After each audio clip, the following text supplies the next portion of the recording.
سعودی ولی عہد محمد بن سلمان کا ویژن 2030 ہے فار سعودی عربیہ، اس کے اندر پاکستان آنے والے دنوں میں مجھے لگتا ہے کہ بہت بڑا ایک لاجسٹک پارٹنر کا کردار جو ہے وہ ادا کرنے جا رہا ہے. پاکستان ہم کچھ عرصے سے دیکھ رہے ہیں کہ ایک بڑی متحرک فارن پالیسی اور سیکیورٹی پالیسی لے کر چل رہا ہے. انڈیا ہر اس چیز سے پریشان ہوگا جو پاکستان کے فائدے میں جاتی ہے. انڈیا نے بڑی ایفرٹ کی ہے، بڑی کوشش کی ہے مڈل ایسٹ کے ساتھ، گلف کنٹریز کے ساتھ اپنے تعلقات کو بہتر کرنے کی، خاص طور سے اکنامکلی.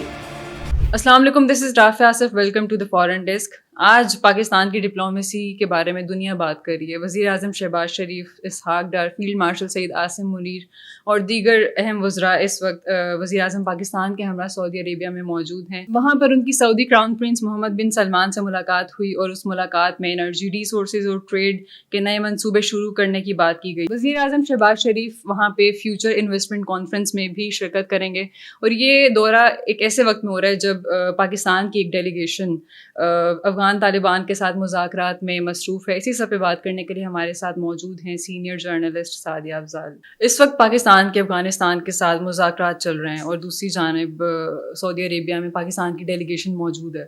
تو اس دورے کی پاکستان کے لیے کیا اہمیت ہے؟ دیکھیں، اس کی اہمیت سے تو کوئی انکار کر نہیں سکتا ہے. اور اگر آپ دیکھیں تو وزیر اعظم شہباز شریف ہوں یا فیلڈ مارشل سید عاصم منیر یا ان کے وفد میں شامل دیگر لوگ، جس میں ہمارے ڈیپٹی پرائم منسٹر ہیں، انفارمیشن منسٹر ہیں، فائنانس منسٹر ہیں، اب یہ ایک طریقے سے تسلسل ہے جو پاکستان کی طرف سے ایک اقتصادی سفارت کاری کی جا رہی ہے. آپ کو باقاعدہ طور پہ معاشی سفارت کاری اور سیکیورٹی کی سفارت کاری، یہ تمام ایک ڈپلومیسی کا حصہ ہیں، تمام جہتیں ہیں اس کی.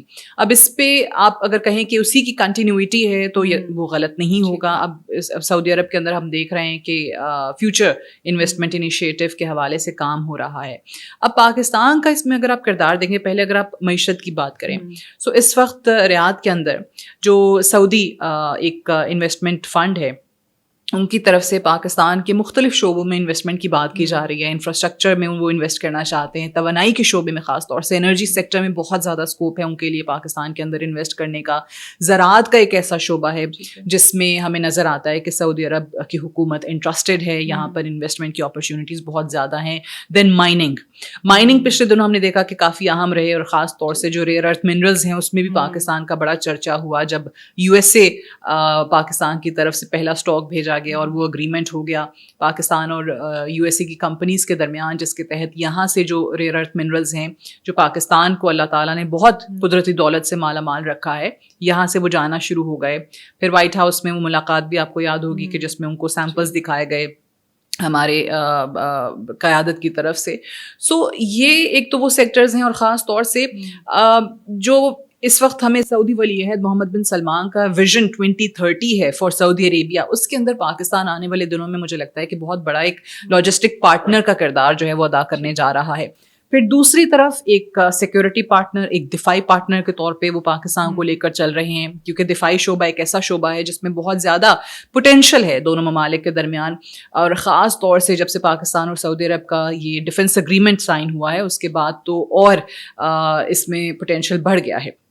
اب اس میں انٹیلیجنس شیئرنگ ہے، اس میں دونوں طرف سے اگر ہم دیکھیں افواج اور وفود کے تبادلے ہیں، ان کی ٹریننگ پروگرامز ہیں، ریئل ٹائم مانیٹرنگ ہے، یہ تمام وہ چیزیں ہیں جس کے اندر دونوں ممالک کا اشتراک آنے والے دنوں میں آپ کو زیادہ نظر آئے گا. سو اگر یہ کہا جائے کہ ایک طریقے سے دفاعی پارٹنر بھی ہے، لاجسٹک پارٹنر بھی ہے، پھر آپ اقتصادی پارٹنر کے طور پہ ایک بہت زیادہ پوٹینشل دونوں ممالک کے درمیان دیکھ رہے ہیں کوآپریشن کا، جو کہ اتفاق کیا بھی گیا ہے اس میٹنگ کے اندر جب وزیر اعظم کی اور سعودی ولی عہد کی ملاقات ہوئی. تو اس میں یہ کہا گیا ہے کہ آنے والے دنوں کے اندر ہم پاکستان کے ساتھ کوآپریشن ہر شعبے کے اندر مزید بڑھانے جا رہے ہیں. فیلڈ مارشل سعید عاصم منیر ابھی وزیر اعظم کے ساتھ سعودی عربیہ میں موجود ہیں، لیکن اس سے پہلے وہ جارڈن گئے، وہاں پہ ان کی شاہ عبداللہ سے ملاقات ہوئی. اس سے پہلے وہ مصر گئے، وہاں کا دورہ کیا. تو ابھی وہ سعودی عربیہ میں موجود ہیں.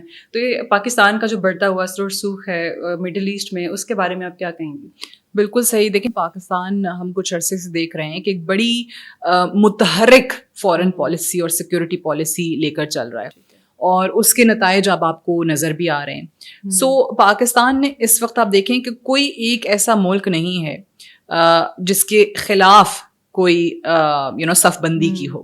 اس وقت جو سعودی عرب اور ایران کو لے کے ایک تنازع لوگ کھڑا کرنے کی کوشش کرتے ہیں, نہ ایران کے مخالف ہم گئے نہ سعودی عربیہ کے. اوبیسلی دونوں کے ساتھ تعلقات میں آپ کو بہتری ہی نظر آ رہی ہے.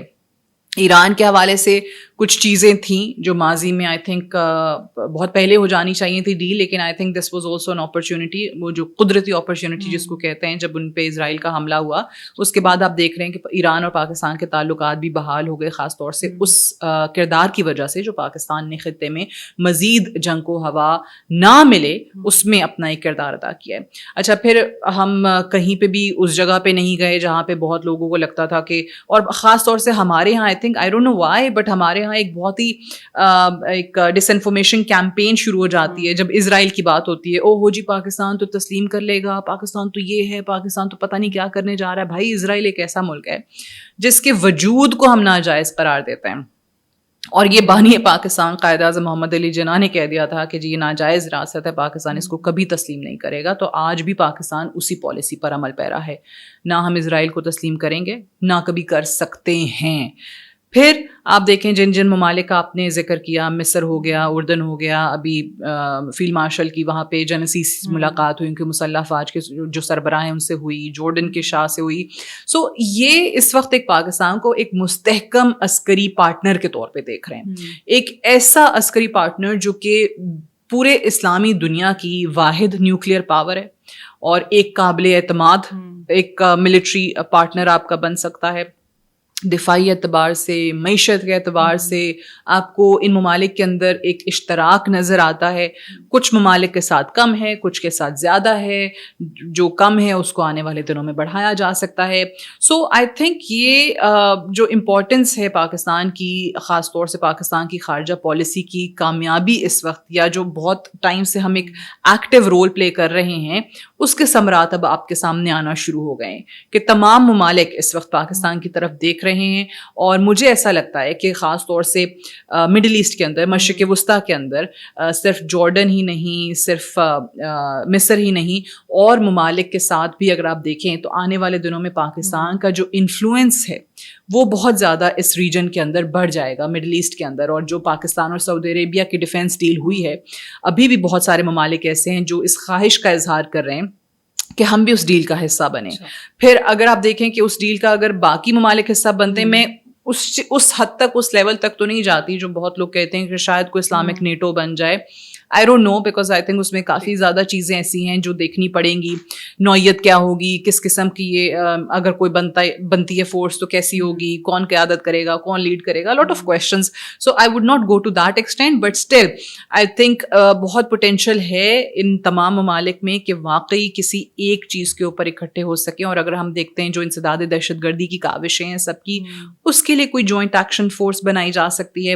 اور اگر ایسا ہوتا ہے تو یقینی طور پہ یہ جو عرب اسلامک کنٹریز ہیں یہ اپنا انفلوئنس بڑھا رہے ہوں گے, اور اس میں سب سے زیادہ پورے ریجن کے اندر, مشرق وسطیٰ کے اندر آپ کو انفلوئنس جو ہے وہ پاکستان کا نظر آئے گا, being the only nuclear country, Islamic nuclear country. So پورے مڈل ایسٹ جو اس وقت جو قیادت ہے ان کی, وہ پاکستان کی طرف دیکھ بھی رہے ہیں, پاکستان کی جو ایفرٹس رہی ہیں اس کو سراہ بھی رہے ہیں, اور وہ پاکستان کو بھی ایک ایسا ملک کنسیڈر کر رہے ہیں جس کو اگنور کیے بغیر آپ اب بڑے بڑے فیصلے نہیں لے سکتے ہیں. مشرق وسطیٰ میں پاکستان کے بڑھتے ہوئے کردار سے انڈیا کیوں پریشان ہے؟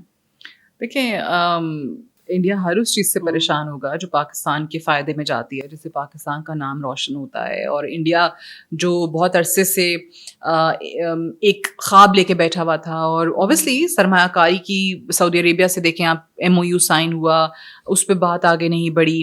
پھر انڈیا نے بڑی ایفرٹ کی ہے, بڑی کوشش کی ہے مڈل ایسٹ کے ساتھ, گلف کنٹریز کے ساتھ اپنے تعلقات کو بہتر کرنے کی, خاص طور سے اکنامکلی.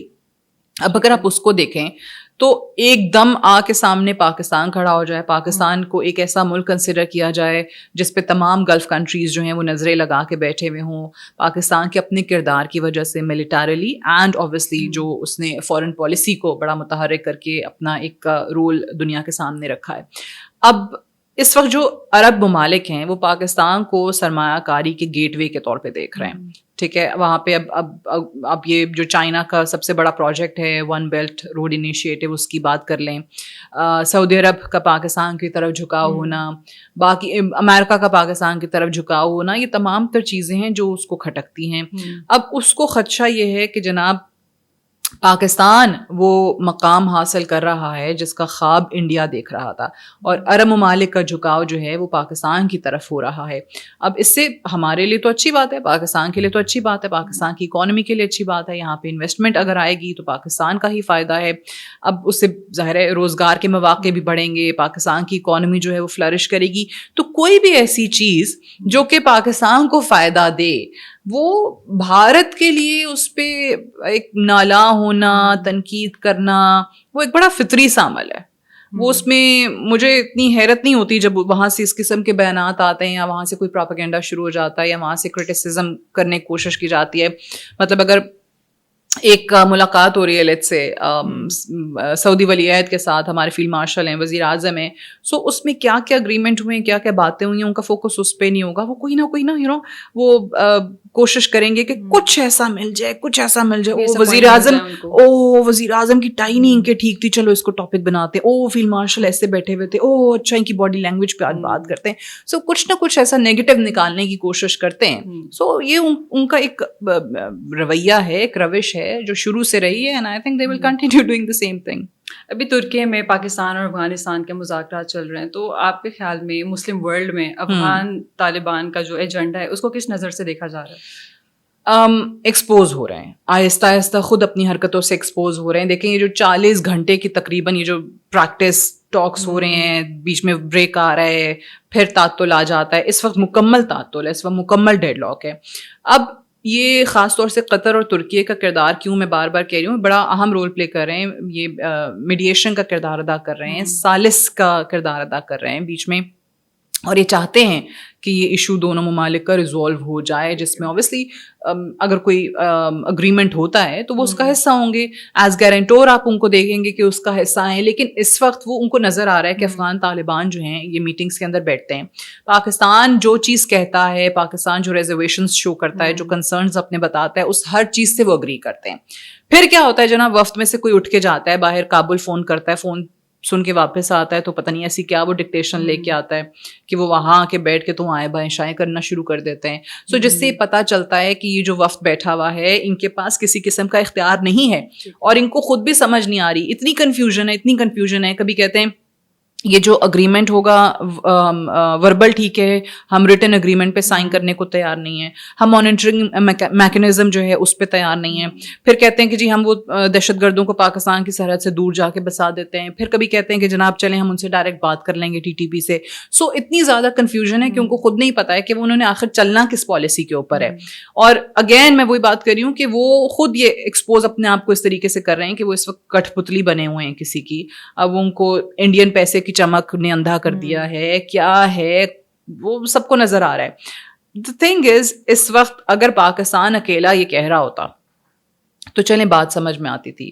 پاکستان یہ کہہ رہا ہے کہ بھائی آپ ایک ایسا مانیٹرنگ میکنزم بنا دیں, آپ کے ہاں سے ہمارے ہاں حملہ ہوگا, ہم شواہد پیش کریں گے, ہمارے ہاں سے ہوا آپ شواہد پیش کریں, اور پھر یہ جو ثالثی کا کردار ادا کرنے والے ممالک ہیں قطر اور ترکی, یہ اس میں شامل ہوں گے, ان کے سامنے بھی آ جائے گا. اگر واقعی وہ چیز ثابت ہو گئی تو پھر جس ملک پہ حملہ ہوا ہے وہ ریٹیلیشن کا حق رکھتا ہے. بڑی سمپل سی چیز ہے نا, اس پہ تو کسی کو کوئی اختلاف نہیں ہونا چاہیے کہ ہاں اگر وہ نیت کے صاف ہوتے, اگر واقعی وہ اس میں انوالوڈ نہ ہوتے تو they would have agreed. But in کو پتا ہے کہ ان کی اس کے اندر شمولیت, ان کی انوالومنٹ ہے, وہ اس میں ملوث ہیں, سو اس لیے وہ لیت و لال سے کام لے رہے ہیں.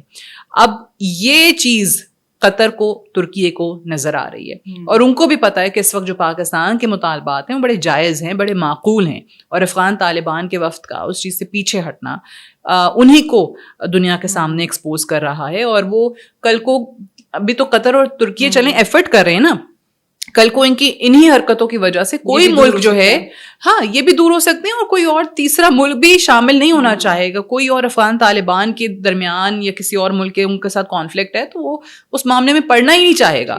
وہ کہیں گے بھائی افغان طالبان تو ان کو خود نہیں کلیئرٹی ہے کہ چاہتے کیا ہیں, تو کل کو کوئی ملک ان کے کسی مسئلے میں, کسی ایشو میں نہیں آنا چاہے گا. ٹھیک ہے, thank you for being here. That's all for today. See you in the next episode. اللہ حافظ.